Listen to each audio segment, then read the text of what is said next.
Halo teman-teman, selamat datang kembali di channel update perjalanan dan kondisi jalan terbaru.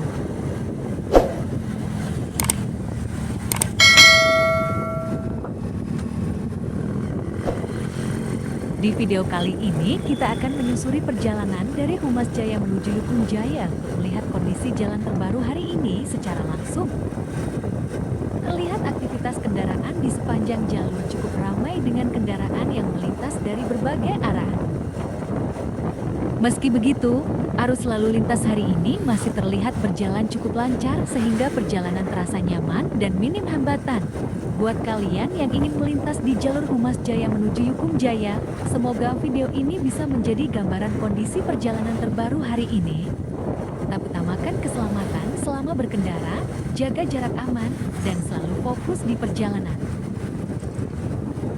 Jangan lupa dukung channel ini dengan like, komen, dan subscribe agar kami semakin semangat memberikan update kondisi jalan terbaru setiap harinya.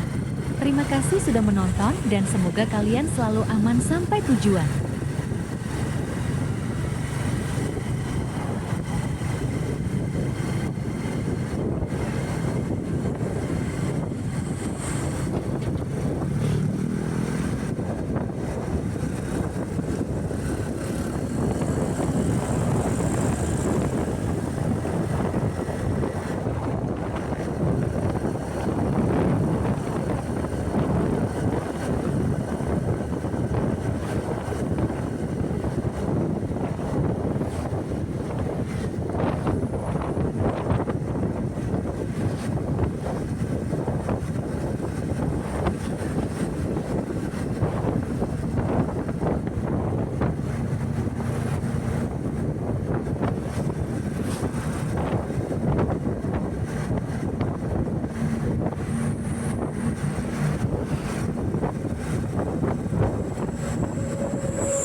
Sampai sekian dulu teman-teman. Terima kasih sudah menonton sampai selesai. Dan sampai jumpa di perjalanan kita berikutnya.